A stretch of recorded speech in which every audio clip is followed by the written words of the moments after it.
Di sini pajak merupakan pungutan wajib yang dibayarkan oleh wajib pajak untuk kepentingan pemerintah dan untuk kepentingan masyarakat. Pungutan wajib tersebut diberikan kepada negara yang kita bayarkan ke negara oleh orang pribadi atau mungkin untuk badan usaha juga, itu harus mengacu melalui undang-undang. Itu definisi pajak secara kecil. Jadi biar Mas Fahmi mungkin boleh share screen ya, biar teman-teman juga bisa baca. Ya, next. Nah, untuk pajak sendiri itu ada terbagi dua golongan. Ada pajak langsung, ada juga pajak berupa objek dan subjek. Apa sih yang dimaksud dengan pajak yang tidak langsung dan langsung itu? Pajak langsung itu yang kita bayarkan atau merupakan pungutan yang dibebankan kepada WP atau wajib pajak yang harus kita bayarkan secara pribadi. Jadi yang dibayarkan itu secara langsung, jadi teman-teman bayarnya secara langsung tanpa ada perwakilan sama sekali. Kalau misalnya pajak tidak langsung, teman-teman bisa membayarnya melalui wakil. Jadi misalnya teman-teman belum bisa bayar pajak nih, karena misalnya mengalami sakit, bisa diwakilkan. Nah, kalau untuk pajak menurut objek dan subjeknya tersendiri itu, kalau menurut objek itu misalnya berupa objek, berupa barang mewah, berupa nilai pertambahan seperti PPN, seperti itu gambarannya. Next, Mas Fahmi. Nah, kita langsung aja ya untuk RUU terbaru di tahun ini. Beberapa waktu lalu, saya sedikit menjelaskan ya, beberapa waktu lalu, sekitar bulan November, Presiden Jokowi mengeluarkan siaran pers yang isinya mengenai RUU HPP. Karena akan ada perubahannya RUU HPP itu untuk mengintegrasikan basis data kependudukan, mempermudah WP melakukan atau melaksanakan kewajiban perpajakannya, supaya bisa lebih adil lagi untuk kita semua masyarakat. Gitu. Nah, di sini ada presentasinya. Untuk salah satu perubahan tersebut adalah NIK. Yang tadinya NIK itu hanya berguna, yang tadinya tuh NIK dan NPWP itu terpisah, sekarang akan digabungkan jadi satu nih.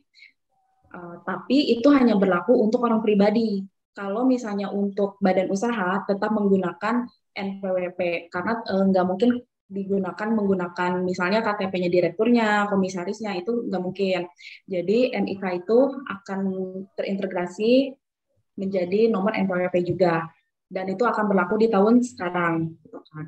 Terus di sini juga ada sanksi pemeriksaan dan WP tidak menyampaikan SPT atau membuat pembukuan. Kalau KUP lama, PPh kurang bayar itu akan terkenakan sanksi 50%.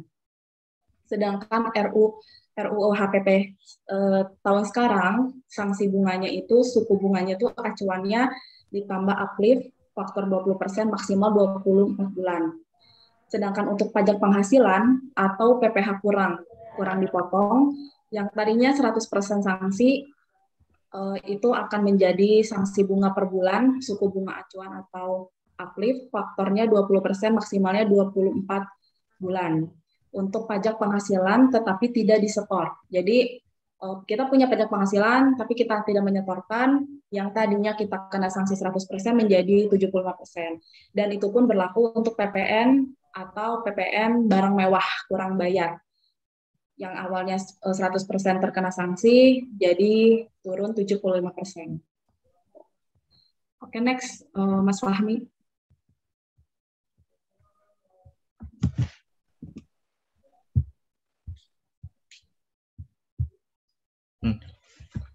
Yang kedua adalah sanksi setelah upaya hukum, namun keputusan keberatan atau pengadilan menguatkan ketetapan Direktorat Jenderal Pajak atau DJP.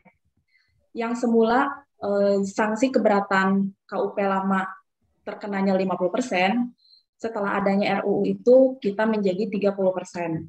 Dan sedangkan sanksi banding yang awalnya 100% menjadi 60%. Sedangkan peninjauan kembali tetap menjadi 60%. Jadi yang awalnya KUP lama lumayan agak tinggi sanksinya, di tahun ini agak turun. Jadi untuk meringankan perekonomian kita semua juga. Oke, next yang ketiga ada kuasa wajib pajak. Kuasa wajib pajak dapat dilakukan oleh siapapun sepanjang memenuhi persyaratan kompetensi menguasai bidang perpajakan. Pengecualian syarat diberikan jika kuasa yang ditunjuk merupakan suami, istri, atau keluarga sedarah atau semenda 2 derajat. Yang dimaksud adalah jika teman-teman mau menjadikan ahli kuasa seseorang, asalkan seseorang itu mengerti pajak dan tidak boleh ahli kuasanya itu masih satu darah, suaminya atau istrinya atau anaknya, atau mungkin yang pokoknya sedara atau semenda 2 derajat. Jadi itu tidak diperbolehkan dan itu tidak disahkan. Jadi kalau misalnya teman-teman, contohnya misalnya teman-teman mau menjadikan ahli kuasanya ke rekannya, tapi rekannya tidak mengerti pajak, itu juga tidak diperbolehkan. Jadi harus yang bisa mengerti pajak atau mungkin memang yang di bidangnya perpajakan untuk menjadi ahli kuasa. Maksudnya ahli kuasa itu, jadi kalau misalnya di mana teman-teman ada kebutuhan untuk mengenai perpajakan, biasanya itu akan digunakan oleh wajib pajak badan usaha.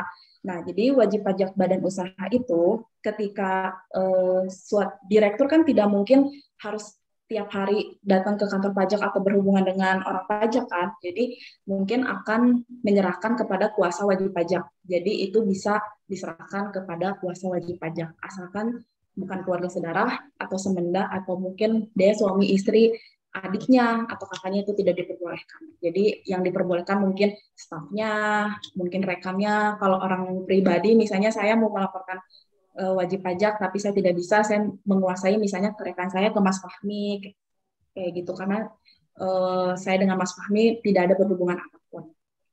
Boleh next Mas Fahmi. Di sini ada pajak penghasilan UU HPP. Yang pertama adalah pajak atas natura dan atau kenikmatan. Atau sebentar. Ini pajak atas natura dan atau kenikmatan 14 pemberian natura dan atau kenikmatan kepada pegawai dapat dibiayai oleh pemberi kerja dan merupakan penghasilan bagi pegawai. Natura tertentu bukan merupakan penghasilan bagi penerima. Misalnya satu, penyedia makan atau minum, bahan makanan, minuman bagi seluruh pegawai. Natura di daerah tertentu. Natura karena keharusan bekerja, contoh alat keselamatan kerja atau seragam. Natura yang bersumber dari APBN, APBD, APBDS, natura dengan jenis dan batasan tertentu. Next, Mas Fahmi. Di sini juga ada tabel tarif PPh orang pribadi atau pajak penghasilan, perubahan tarif, dan bracket pajak penghasilan orang pribadi agar lebih mencerminkan keadilan. Jadi sesuai dengan siaran pers dari Presiden RI yang disahkan ya UU harmonisasi peraturan perpajakan. Jadi kenapa kalau dilihat dari segi tabel mungkin teman-teman akan berpikir kok UU yang lama 50 juta, UU yang baru 60 juta. Bukannya itu jauh lebih tinggi ya UU yang terbaru ini dibandingkan UU yang tahun lalu. Secara kasat mata mungkin terlihatnya seperti itu, tapi secara perhitungan perpajakan dengan RUU terbaru, contohnya lapisan 1 nih, yang awalnya, yang sebelumnya 0 sampai 50 juta adalah tarifnya 5%, dan yang RUU yang terbarunya adalah 0 hingga 60 juta, tarifnya 5%. Itu adalah sebuah penurunan jika di perhitungan perpajakan. Karena di perhitungan perpajakan itu kan si tarif ini sendiri itu kan dia jadinya untuk jenis PTKP, jadi untuk pengurangan. Dan di sini juga terlihat jelas yang menjadi perbedaan itu adalah dari lapisan 1, 0 hingga 50 juta 50%, hasil RUU di tahun 2022 ini 0 hingga 60%, 60 juta dengan tarif 5%. Dan yang sebelumnya itu sisanya masih sama dari 50 hingga 250 juta, 250 hingga 500 juta, dan 500 juta ke atas dikenakan 30%. Sedangkan RUU yang terbaru itu adalah 500 juta hingga 5 miliar itu tarifnya 30%, baru di atas 5 miliar tarifnya 35 juta. Jadi kalau misalnya teman-teman punya penghasilan selama 1 tahun itu misalnya miliar tetap aja akan kena tarifnya 35% gitu. Jadi selama itu masih di bawah, selama itu masih di atas 5 miliar ke atas, mau misalnya 10 M, mau bahkan misalnya 11 M, 15 M, tetap tarifnya akan 35% untuk RUU terbaru. Oke, next. Nah, di sini ada juga tarif PPh badan. Nah, tarif PPh badan diputuskan tetap menjadi 25% yang berlaku untuk tahun pajak 2022 dan seterusnya. Dan seterusnya itu hingga mungkin entah kapan akan ada perubahan lagi. Jadi untuk sementara ini masih di 22%. Yang semula Undang-Undang PPh yang sebelumnya tarifnya itu 22%, tahun ini juga masih 22%. Yang semula kalau nggak salah tahun berapa, di sebelum 22% itu adalah ada 25%, terus kan turun kan kemarin jadi 22%, sekarang juga masih 22%. Terus di sini juga ada batas peredaran bruto tidak kena pajak bagi bagi orang pribadi pengusaha dengan peredaran brutonya tertentu atau dia yang masuk ke klasifikasi PP23. PP23 itu peraturan perpajakan nomor 23. Dengan peredaran bruto sampai 500 juta setahun, tidak dikenai PPh. Jadi untuk yang masih penghasilannya di bawah 500 juta peredaran brutonya untuk pengusaha pribadi. Maksudnya jadi kayak misalnya teman-teman punya usaha, ternyata usahanya itu peredaran brutonya masih di bawah 500 juta, itu tidak dikenakan PPh ya. Jadi juga maksudnya tuh nggak dikenakan PPh tarif 22%, tapi menggunakan tarif yang PP 23 0,5%. Next, Mas Fahmi. Di sini ada pajak pertambahan nilai. Nah, selain pajak penghasilan, ternyata Presiden juga mengubah peraturan untuk PPN, pajak pertambahan nilai. Tapi di sini juga ada pengecualian. Di sini bisa dilihat untuk pengurangan atas pengecualian dan fasilitas PPN agar lebih mencerminkan keadilan dan tepat sasaran, namun dengan tetap menjaga kepentingan masyarakat dan dunia usaha. Lalu ada barang kebutuhan pokok, jasa kesehatan, jasa pendidikan, jasa pelayanan sosial, dan beberapa jenis jasa lainnya. Diberikan fasilitas pembebasan PPN sehingga masyarakat berpenghasilan menengah dan kecil tetap terlindungi dari kenaikan harga karena perubahan UU PPN. Oke, next. Boleh, Mas Fahmi? Nah, ini tarif terbaru untuk PPN, tapi akan berlaku per tanggal 1 April 2022. Jadi, buat teman-teman yang masih yang mengeluarkan faktur pajak di bulan Januari sampai bulan Maret, tanggal 31 Maret, masih bisa pakai yang 10%. Nah, untuk PP lamanya itu kan 10% sampai dengan 31 Maret 2022. Di yang RUU terbarunya 11%, dimulai per tanggal 1 April, dan itu akan ada kenaikan bertahap sebesar 2% juga, itu paling lambat berlaku 1 Januari 2025 jika tidak ada perubahan. Nah, tarif khususnya untuk kemudahan dalam pemungutan PPN atas jenis barang atau jasa tertentu atau sektor usaha tertentu diterapkan tarifnya PPN final, misalnya 1%, 2%, atau 3% dari peredaran usaha yang diatur dengan PMK.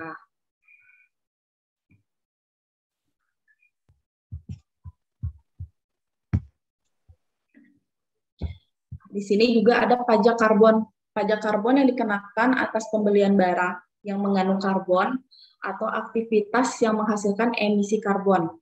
Undang-Undang pengamanatan pembuatan peta jalan pajak karbon dan peta jalan pasar karbon. Tarif pajak karbon ditetapkan Rp30 per kilogram karbon dioksida ekuivalen CO2e. Implementasi pertama kali 1 April 2022. Jadi implementasi pertama kalinya akan diterapkan 1 April 2022 untuk badan yang bergerak di bidang pembangkit tenaga listrik, pembangkit listrik tenaga uap batubara.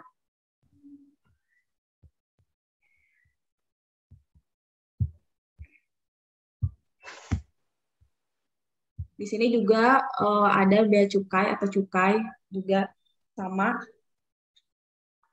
Penegasannya dengan penambahan jenis barang kena cukai, hasil tembakau berupa rokok elektrik, mengubah prosedur penambahan pengurangan jenis barang kena cukai, penegakan hukum pidana cukai dengan mengedepankan pemulihan kerugian pendapatan negara. Wajib bayar diberikan kesempatan untuk mengembalikan kerugian pendapatan negara dengan membayar sanksi. Nah, sanksinya apa aja nih? Pemulihan kerugian pendapatan negara. Satu, penelitian UU cukainya masih belum diatur. Kalau dari itu yang lama ya, untuk RUU-nya membayar sanksi denda sebanyak 3 kali nilai cukai yang seharusnya dibayarkan. Saat penyelidikan UU cukai sebelumnya, membayar pokok cukai sanksi 4 kali cukai kurang bayar. RUU HPP-nya membayar sanksi denda sebesar 4 kali nilai cukai yang seharusnya dibayar. Terkait waktu pemberlakuan masing-masing kebijakan tersebut, jadi Direktorat Penyuluhan Pelayanan dan Hubungan Masyarakat menyampaikan pada saat waktu siaran pers, itu akan berlaku di tahun ini, kecuali untuk PPN. Untuk PPN itu akan berlaku di tanggal 1 April senilai 11, tarifnya menjadi 11%. Kalau nggak salah tuh ada aplikasi e-faktur yang terbaru, teman-teman boleh lihat di Innova. Jadi di bawahnya itu ada ada download e-faktur yang terbaru. Mungkin itu kayaknya e-faktur yang akan tarifnya menjadi 11%. Oke, lanjut Mas Fahmi. Udah. Oke, teman-teman, mungkin segitu dulu kita pembelajarannya. Kalau misalnya ada yang mau ditanya, boleh dibantu. Ya, boleh. Sekarang sesi tanya jawab boleh. Buat teman-teman yang ingin ditanyakan boleh on cam atau boleh lewat kolom chat, silakan. Boleh. Kayaknya dari saya sendiri sih mau jawab. Misalnya saya kan mau punya usaha nih. Nah, bagaimana cara kita buat bayar pajak dari usaha yang kita bikin itu? Misalnya usahanya baru 1 bulan gitu, atau baru jalan 2 bulan. Kayak usaha baru. Usahanya itu boleh tahu misalnya usaha atas nama pribadi atau usaha atas nama badan usaha? Usaha pribadi. Usaha pribadi teh. Itu harus dilihat dulu dari peredaran brutonya ya Mas Fahmi ya. Kalau misalnya peredaran, jadi nanti Mas Fahmi akan mengacu mungkin di PP 23 kali ya, final. Jadi nanti akan membayar 0,5% dari hasil pendapatannya. Gitu. Jadi tiap bulan bayarnya segitu ya teh? Kalau baru ya, gitu. Dari hasil pendapatannya. Kalau misalnya Mas Fahmi punya karyawan, karyawannya itu gajinya ternyata di atas 4.500.000, itu pun akan dikenakan pajak penghasilan pasal 21. Terus kalau misalnya Mas Fahmi menggunakan jasa juga, itu juga nanti akan menggunakan PPh pasal 23. Jadi dilihat dari perusahaannya Mas Fahmi nih,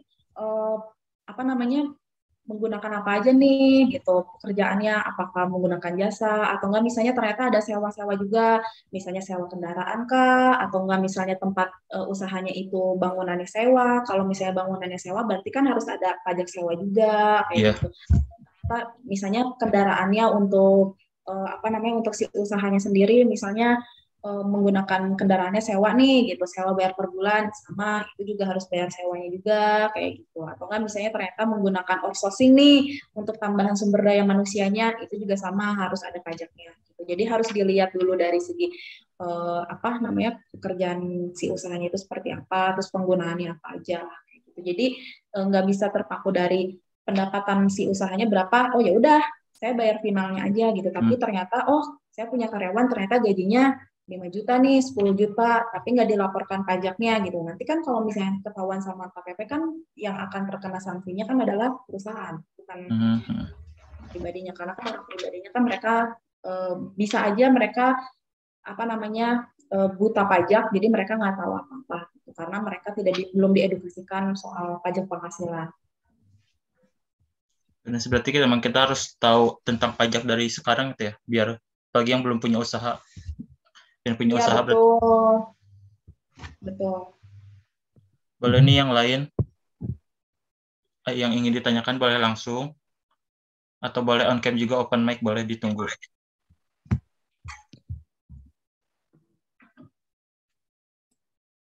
Ini ada yang tanya teh di kolom chat dari Mbak Dina.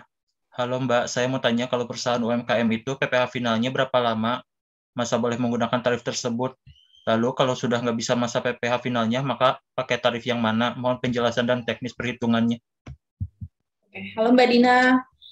Untuk UMKM itu berlakunya selama 3 tahun menggunakan PPh final PP 23.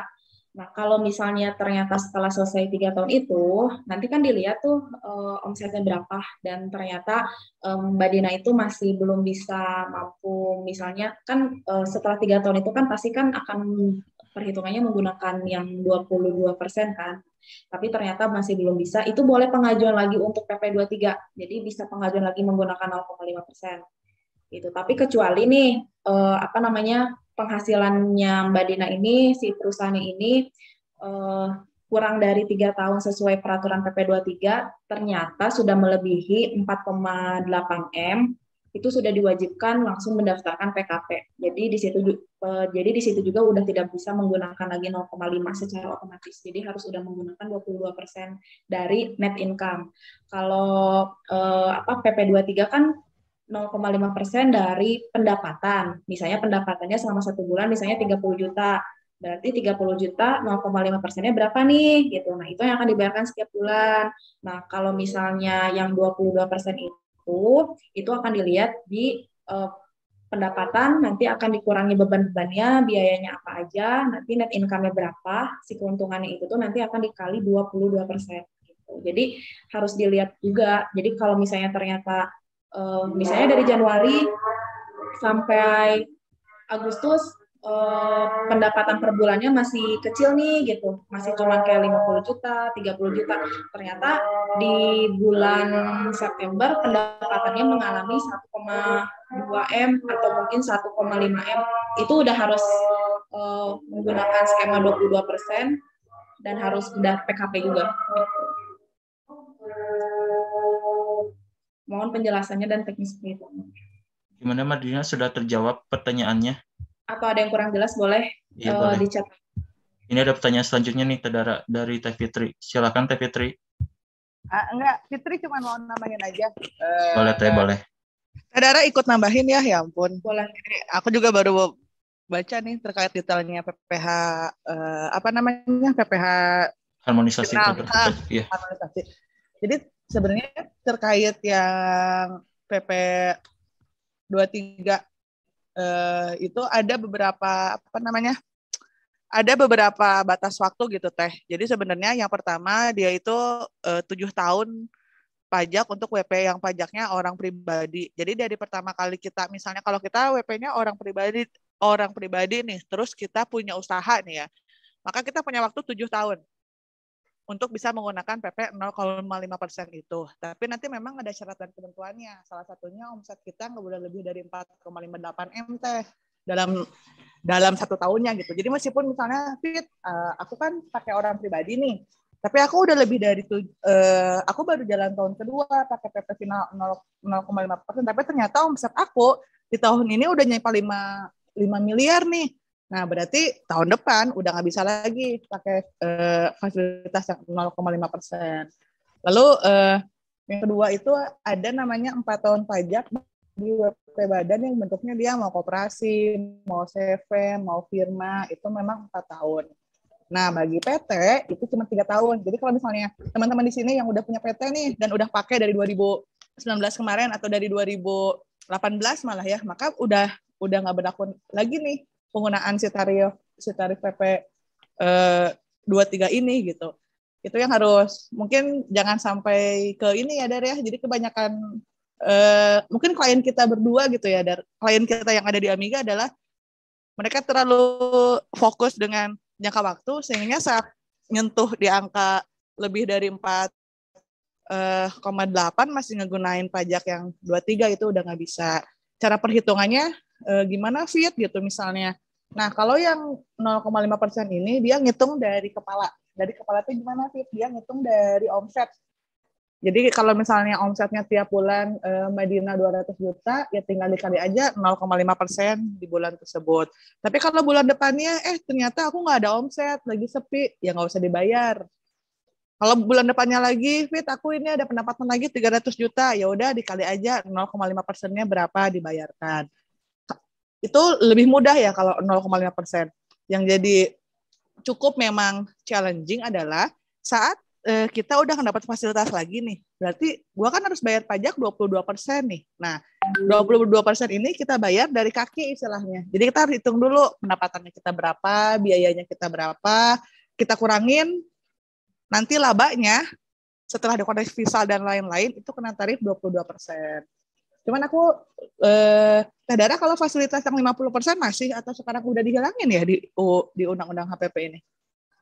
Udah nggak ada. Jadi sekarang ini untuk fasilitas dari pemerintah itu hanya khusus PPN dan itu pun untuk KLU-nya itu untuk kesehatan semua. Jadi kayak penghasilan udah nggak bisa, PPh final udah nggak bisa, PPN pun hanya untuk yang bertujuannya lebih ke pokoknya kesehatan lah gitu. Untuk yang memang yang jalurnya itu yang dibuat kebutuhan COVID. Oke, itu sih kalau dari Fitri mah. Untuk Teh Dina yang mana ya? Ini tuh Teh Dina orangnya. Apakah udah jelas Teh dari kita? Ya. Aku Teh ini timnya Teh Dara ya. Aku supportnya Teh Dara ya Teh. Iya dari Mbak Dina ada pertanyaan lagi dari Mbak Dina. Ya maaf ya teman-teman ya. Ada lead saya. Ini ada pertanyaan baru nih Teh Dara. Yap.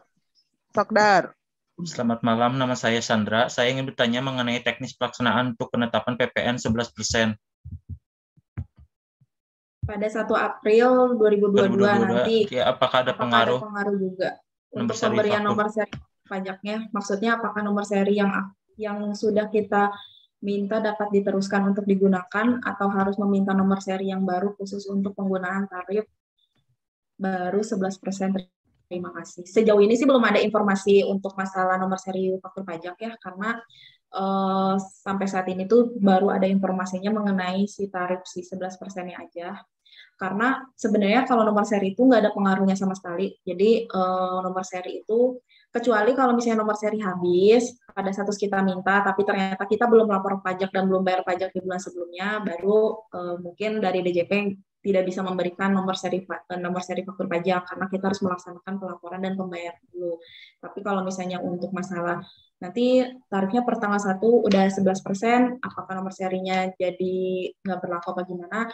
Setahu saya sih masih berlaku ya, karena itu belum ada beritanya, belum ada tembusannya juga dari DJP sama sekali. Kemarin juga sempat ada pertanyaan juga saya ke bagian KPP dan emang KPP-nya juga jawab kalau itu sih belum itu tidak ada pengaruhnya sama sekali untuk masalah nomor seri faktur pajak. Buat Mas Sandra gimana? Udah jelas jawabannya? Kalau enggak kita ke pertanyaan selanjutnya Teh. Ini dari Teh Septianti. Malam aku mau tanya, katanya PPh 21 per bulan Januari sekarang nggak ada pembetulan kah? Nah kalau tiba-tiba kita ada kesalahan, solusinya harus gimana? Harus gimana ya Mbak kalau kita nggak bisa pembetulan? Masalah pembetulan nih Teh. Pembetulan di tahun 2022 ya? Iya. Masih simpang siur sih sebenarnya. Ya, karena beritanya karena masih simpang siur, karena juga masih dicari tahu kebenarannya, karena belum ada juga kemarin tuh itu beritanya kan baru berita kayak dari mulut ke mulut orang-orang. Kemarin gue sempat cari tahu juga masih belum ada berita kepastiannya juga. Jadi paling nanti kalau misalnya ada berita nanti kita mungkin bakalan share juga. Gitu ya Teh Fitri ya? Ya, karena beritanya juga masih belum, maksudnya UU-nya juga belum keluar, terus juga dari pihak KPP-nya juga belum ada pernyataan kalau misalnya pembetulan sudah tidak ditiadakan. Terus di sini juga, halo Mbak Dina, di sini tadi sempat aku bilang notis 3 tahun itu untuk PT. Jadi tadi saya kurang menjelaskan, tadi kan udah dijelaskan sama Mbak Fitri ya. Kalau misalnya untuk orang pribadi itu 7 tahun, untuk CV itu 4 tahun, dan untuk PT itu selama 3 tahun. Jadi tadi saya kurang menjelaskan lebih detail, karena selama ini mungkin karena klien saya PT semua, jadi saya tahunya 3 tahun, gitu. Terus di sini juga ada pertanyaannya, bisa perpanjang untuk tarif PPh final, apa itu benar? Sejauh ini sih kemarin tuh sempat yang tahun 2021 tuh ada formulir untuk pengajuan kembali untuk si PP 23. Tapi kalau misalnya penghasilannya masih di peredaran brutonya itu masih 500 juta gitu. Yang 2021 tuh masih diperbolehkan. Tapi kalau yang 2022 itu apakah masih diperbolehkan atau enggak, mungkin nanti bakalan saya cari tahu dulu ya, apakah bisa apa enggak. Atau mungkin kalau mau pengajuan SKB, kalau SKB sih sebenarnya buat PPh 23 ya. Soalnya kemarin tuh sempat ada yang permintaan PP 23 dan itu diperbolehkan pada saat tahun 2021. Untuk tahun 2022 itu masih belum ada tembusannya. Kemarin saya baca juga masih belum ada apa di DJP-nya juga masih belum ada keterangan apapun, masih keterangannya masih sama kayak keterangan 2021 di situ untuk pengajuan PP 23-nya. Kan PPh final itu kan PP 23 ya, peraturan perpajakan nomor 23. Silakan buat teman-teman yang lain, ada yang ingin ditanyakan lagi. Ini teh dari Mbak Dina nih, masih peredar 500 juta. Pengajuan lagi kah atau kita yang follow up ke KPP-nya? Ya Teh Fitri kan gitu. Jadi gini Teh, sebenarnya kalau misalnya menurut aturan, jika memang sudah lewat, udah nggak bisa Teh. Kalau udah lewat, udah nggak bisa. Tapi bukan tricky ya. Jadi ada beberapa, karena dengan diterbitkannya undang-undang HPP ini, biasanya yang memang kita masih di bawah 500 juta, kita bisa mengajukan untuk 2021 ya Teh ya, masih bisa mengajukan perpanjangan gitu untuk di tahun 2021.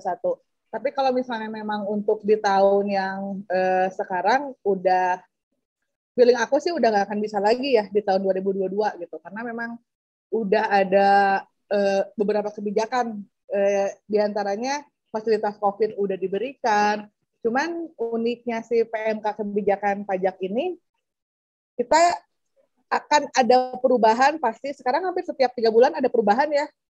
Saudara, ada yang lainnya lagi, ada yang perubahan. Nah kalau yang 4,8 miliar itu emang udah saklek. Jadi batasnya 0,5% hanya di bawah 4,8 miliar. Terus kalau aku misalnya ternyata di tengah-tengah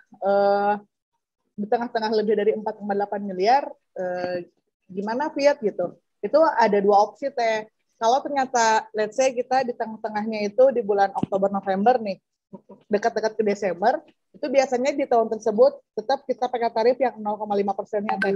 Tapi kalau misalnya udah lewat tahun, atau misalnya kita nyampe 4,8 miliarnya itu di bulan Mei atau ternyata di bulan April, itu nanti dibagi 2 laporan. Januari sampai Mei-nya pakai yang final, Juni sampai Desembernya kita pakai tarif yang normal. Itu sih kalau terkait yang si PP 23. Sudah ada pertanyaan lagi, Daske. Itu minta pendapat dari Teh Dara katanya. Gimana sih menurut Teh Dara tentang sinkronisasi antara NIK KTP sebagai NPWP? Kan itu berhubungan dengan Kementerian Keuangan dengan Kementerian Dalam Negeri perihal pencocokan data penduduk. Terima kasih pendapat Teh Dara. Pendapat Teh Dara nih mengenai NIK sebagai NPWP. Gimana Teh? Gimana ya? Karena NIK aku sendiri juga masih terpisah antara NIK sama NPWP sih. Tapi setahu aku tuh kalau misalnya pendapatannya masih di bawah 54, malah NPWP-nya tuh dinonefektifkan. Jadi kita mau ada laporan, mau lapor apa enggak pun sekarang tuh nggak diwajibin ya Teh Fitri ya. Cuman kita nggak kalau misalnya nanti di 2023 ya Dan. Ya, enggak, kemarin yang 2021 tuh sempat kita tuh ngebantu beberapa karyawan yang pelaporannya nihil. Ya. Di situ tuh ada keterangan bahwa WP tersebut tidak diwajibkan untuk melakukan pelaporan karena penghasilannya masih di bawah ya 34 kayak gitu. Tapi untuk masalah sinkronisasi belum bisa jawab sih karena gimana? Kalau Teh Fitri gimana Teh Fitri? Kalau aku sebenarnya tujuan ini lebih ke, maksudnya kita bisa melihat 2 sudut pandang ya teman-teman saat ada kebijakan baru ini. Sudut pandang yang negatif sama positif lah. Kalau aku lebih lihat dari sudut pandang yang positifnya ya. Berarti di situ kita akan lebih dipermudah. Kan kalau dulu kita saat punya NIK harus ngajuin lama gitu buat bikin NPWP dan lain-lain. Sekarang kan kondisinya semua aktivitas kita, kalau kita mau ada proses transaksi dengan pemerintahan atau swasta, kadang dipersyaratkan untuk punya NPWP ya. Yaitu tujuannya memang negara pun butuh pendapatan dan pendapatannya ada di pajak gitu. Jadi itu hanya untuk mempersimpel ya, kita sebagai warga negara ya udah akhirnya simple ya, kita ada NIK kemudian NPWP, berarti kita udah nggak usah lagi bikin NPWP saat nanti usia kita sudah di atas 18 atau 21, atau kita punya penghasilan. Karena kita punya penghasilan kan akan jadi ke kita orang tua ya kalau masih di bawah umur. Itu satu. Yang kedua, itu mungkin salah satu dari tujuan pemerintah pun untuk mendapatkan tambahan pendapatan dari pajak ya, teman-teman. Karena banyak banget sekarang yang memang agak loss ya pemerintah. Pemerintah sudah coba banyak banget ngasih fasilitas ke kita, sebenarnya kayak PPH, fasilitas PPH final, atau COVID adalah full ya dari setahun kemarin full dikasih fasilitas oleh pemerintah untuk insentif COVID. Sebelumnya di 2020 dari Juni sampai Desember pun sama gitu. Dan terkait birokrasi terkait birokrasi baik itu dari Kemendagri dan Kemenkeu, kalau pendapat aku sih Mas, itu mah aku yakin saat pemerintah bikin satu kebijakan dia sudah akan menyiapkan sistem untuk mendukungnya gitu. Jadi nanti kita lihat aja per 2023 apakah betul-betul akan efektif atau akan bertahap gitu ya mungkin ya. Betul. Gitu. Karena masih belum ada berita, belum ada kasusnya sih, karena kan baru keluar ya UU-nya juga. Belum ada juga, masih strategi masih pakai NPWP juga sih ya. Oke, Nur. Ada pertanyaan dari Nurikana.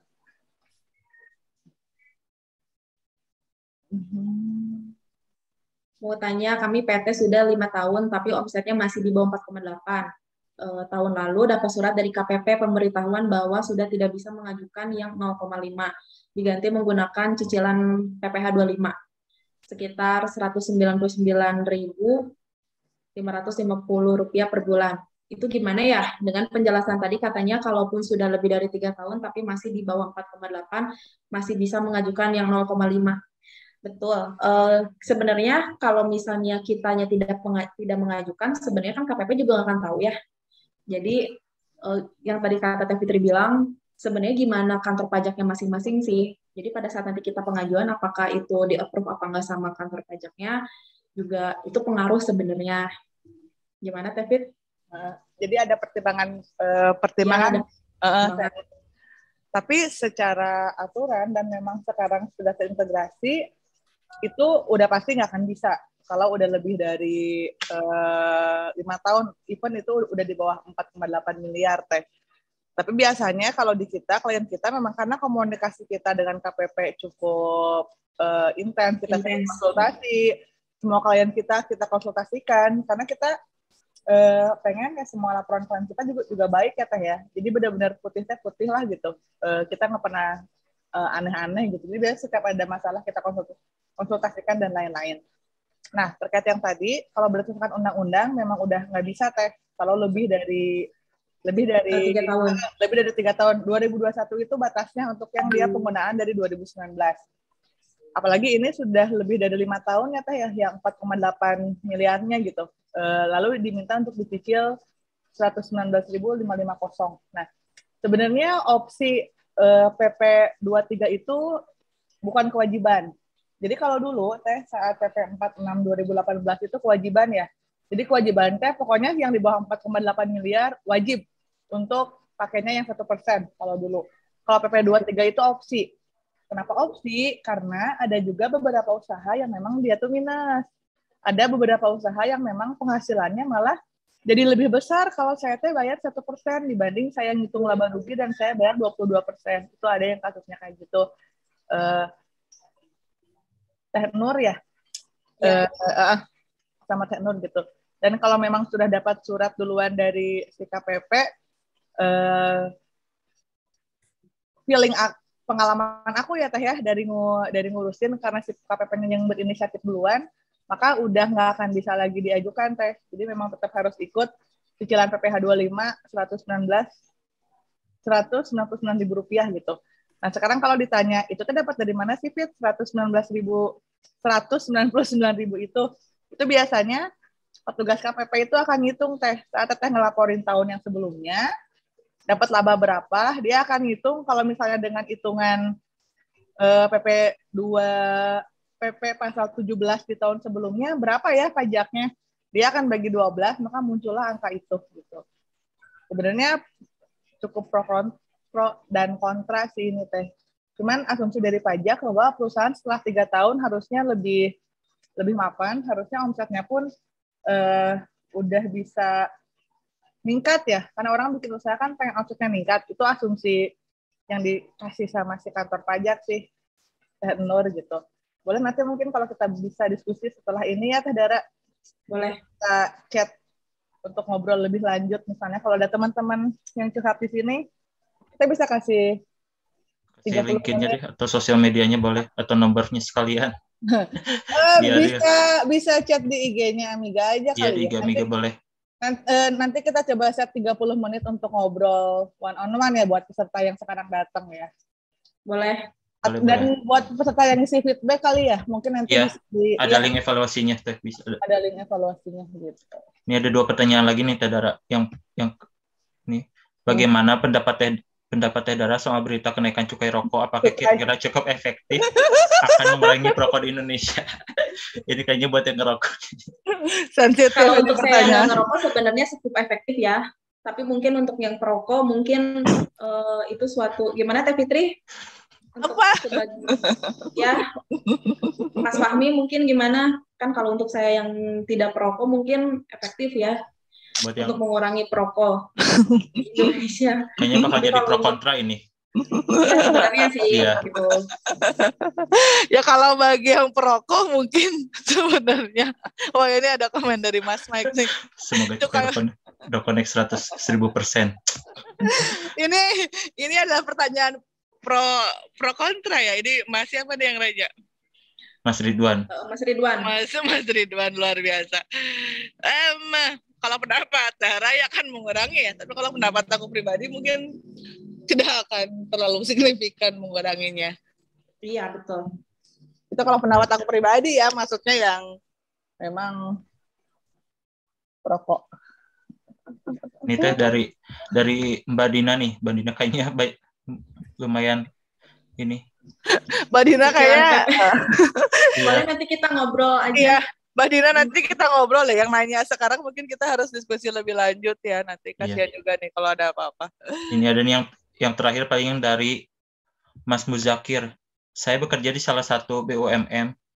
Jika tarif PPN terbaru 11% sudah jalan ini, kemudian ada transaksi dengan rekanan, misal kasusnya ada transaksi dengan rekanan pada bulan Mei, dan ternyata rekanan ini bikin faktur pakai tarif lama dengan alasan aplikasi PPN-nya nggak update, dan jika sudah dibayarkan pajak karena hilaf itu gimana ya? Gimana Teh? Dari Teh Dara sama Teh Fitri boleh. Ini pertanyaan yang sama yang pernah ada yang bertanya juga, Mas Muzakir ya. Muzakir. Jadi pemerintah tuh biasanya saat pemerintah menyiapkan satu kebijakan baru, dia udah nyiapin alatnya tuh, kayak tadi e-fakturnya udah diupdate dan lain-lain ya. Biasanya e-fakturnya udah diupdate, bahkan sekarang pun udah muncul ya Teh ya. Iya, e-faktur yang baru. Iya, e-faktur yang baru. Termasuk PPh pasal 21 pun ya sepertinya udah di-download tuh patch yang barunya gitu.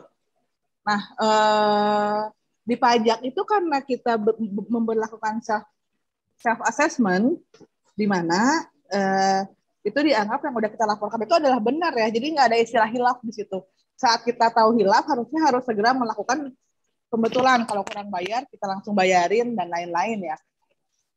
Karena berlaku self assessment itu, maka yang dilaporkan dianggap benar, dan jangan sampai memang nanti ketahuan ini ternyata salah. Biasanya kalau salah kayak gimana sih Fit prosesnya gitu. Jangan juga takut, tiba-tiba gue takut nih kalau salah gue akan langsung dikasih bayar denda atau kayak gimana gitu ya. Tahapannya tuh agak panjang gitu. Kalau kita biasanya kan ada surat dulu konfirmasi ya. Dari pajak tuh akan ngundang dulu konfirmasi ke kita. Kita jawab kenapa saya hilaf misalnya. Maka pajak akan minta ya udah lu bayar ya, kurang bayarnya berapa gitu. Itu, dan PPN nggak update, biasanya malah kalau misalnya PPN-nya tidak diupdate, aplikasi tidak akan bisa digunakan. Sekarang ngeloknya kayak gitu ya, Teh Dara ya. Jadi udah nggak ada lagi istilah nggak update, karena aplikasi akan tidak bisa digunakan nanti. Mas Nurjati. Karena sebelum update yang terbaru yang sekarang ini, kan sempat ada update yang e-faktur 3 yang 2020 itu kan. Nah, itu pun pada saat waktu aku menggunakan e-faktur yang lama tuh udah nggak bisa dibuka, langsung minta update yang terbaru. Jadi nggak akan mungkin ada alasan aplikasi tidak bisa terupdate. Ya tidak bisa terupdate. Karena pada saat dibuka pun udah nggak bisa, harus update. Boleh Mbak Dina, mungkin mau diskusi sama Teh Fitri dan saya di luar dari ini ya, Teh Fitri ya. IG-nya Teh Dara boleh dimasukin single fighter, ya, single fighter urusan pekerjaan di perusahaannya katanya. Oke. Oh ini udah jam 8 ya. Iya, buat obrolan lanjutnya ntar boleh langsung DM ke IG Teh Fitri sama Teh Dara aja ya. Mungkin sebelum acaranya ditutup kita ada dokumentasi, boleh foto dulu semuanya.